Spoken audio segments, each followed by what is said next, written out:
সম্মানিত ভাই এবং বোনেরা, আসসালামু আলাইকুম। আশা করি আপনারা সবাই ভালো আছেন। আজকে আমি আপনাদেরকে দেখাবো আমার খামারের অতিথিগুলো, অর্থাৎ আমাদের ছাগলের বাচ্চা হয়েছে, মুরগির বাচ্চা উঠেছে, সেগুলো আমি আপনাদের সঙ্গে শেয়ার করব। তো আলহামদুলিল্লাহ, এই সাইডে দেখুন, এটা হচ্ছে মাত্র 4 পিস বাচ্চা উঠেছে। কারণ এই মুরগির ডিম কিছু বিক্রি করে দেওয়া হয়েছিল, লাস্টে এই কটা ডিমই ছিল আর কি। তো এই জন্য হচ্ছে এই 6টা ডিম দিয়ে বসেছিলাম, 2টা ডিম ওঠেনি, মোট 4টা বাচ্চা উঠেছে। তো আমাদের বাচ্চাগুলোর আসলে পরিচর্যা করব, এই জন্য আমরা কিছু খাবারও নিয়ে আসছি।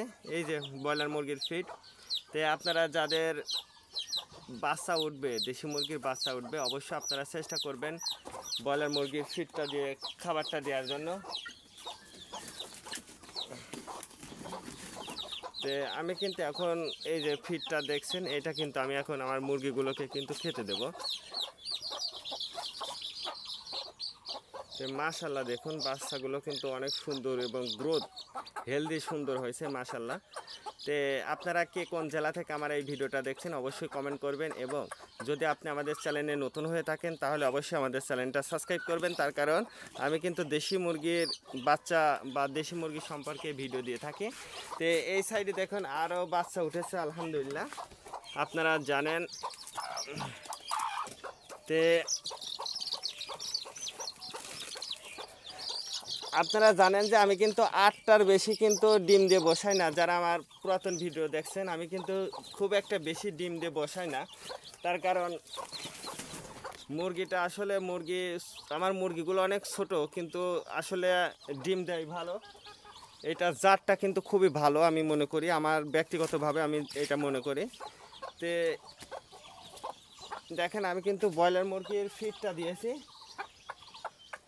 তো আপনাদের যাদের মুরগির বাচ্চাটা উঠবে অবশ্যই আপনারা ব্রয়লার মুরগির ফিডটা দেবেন, এবং আর সাথে সঙ্গে একটু ওষুধও দিতে পারেন। যদি আপনার মুরগির কোনো সমস্যা মনে করেন সেক্ষেত্রে কিন্তু আপনারা ওষুধ দিতে পারেন।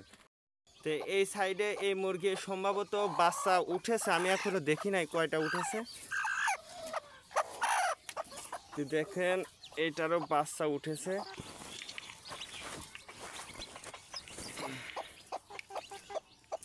এখনো ভালো করে বাচ্চা উঠেনি।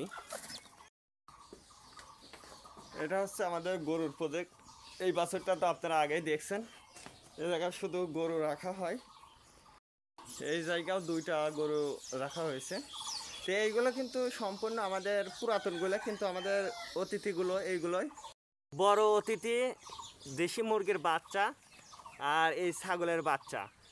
এত বড় ছাগলের আলহামদুলিল্লাহ, এত বড় ছাগলের মাত্র একটা বাচ্চা হয়েছে। আসলে জাতটা আসলে কেনার সময় এর মারও কিন্তু 2টা বা 3টা করে বাচ্চা হয়েছে, কিন্তু এর মাত্র একটা বাচ্চা হয়েছে, তাও শুকরিয়া। তো আজকে এ পর্যন্ত, ভালো থাকবেন, আল্লাহ হাফেজ।